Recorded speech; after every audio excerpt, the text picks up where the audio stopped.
destroying our communities and our ability to sustain ourselves in the future. And I think right now I'm just going to hand it over to longtime farmland defender Harold Steeves for a few words. Well, thank you. This is the highway of greed. And I want to explain what I mean by that. I looked at the Hansard from 1973, and I want to pay tribute to Carl Liddon, who was the MLA for Delta at the same time as I was MLA for Richmond when we brought in the Agricultural Land Reserve.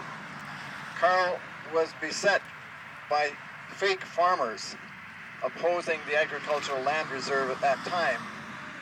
And you looked to see who the fake farmers were and noticed that they were huge companies, Wallen Reddycop, Dawson Developments, and a huge outfit by the name of Western Realty.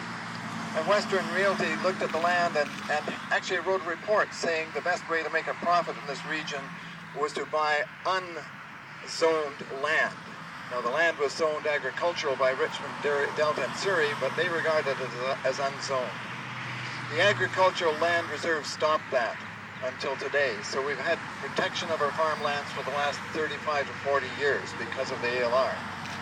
However, the greed is still there, and you look at the new owners along this highway, South Fraser Perimeter Road, all the way from here to Barnston Island. Instead of named developers, you'll find at the land registry that they are numbered companies. But the same type of development is proposed as we stopped back in 1973. The other aspect I want to mention is that this land can be returned to agriculture. Instead of highways, we can have greenways, and it's been done before. So even if this is constructed, whatever they build today can be greenways tomorrow. In terms of the development of the land, we are losing, up until now, 240 acres to the South Fraser Perimeter Road before they added in all of the overpasses and extras. So we're well over 250 acres that we're losing.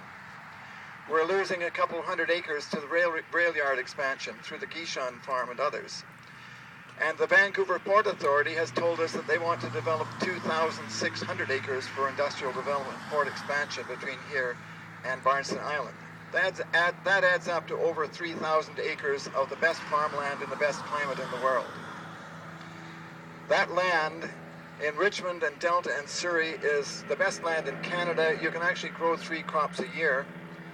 When we brought in the Agricultural Land Reserve in 1973, a fellow by the name of John Jevons in the United States was doing experiments on land like that and determined that you could grow enough food for a person in 1,000 square feet.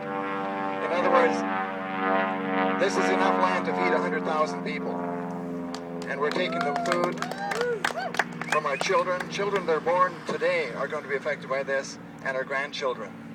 And the question is, will we have freeways or will we have foodways? And I think we need the foodways and the greenways, not the freeways. Thank you very much.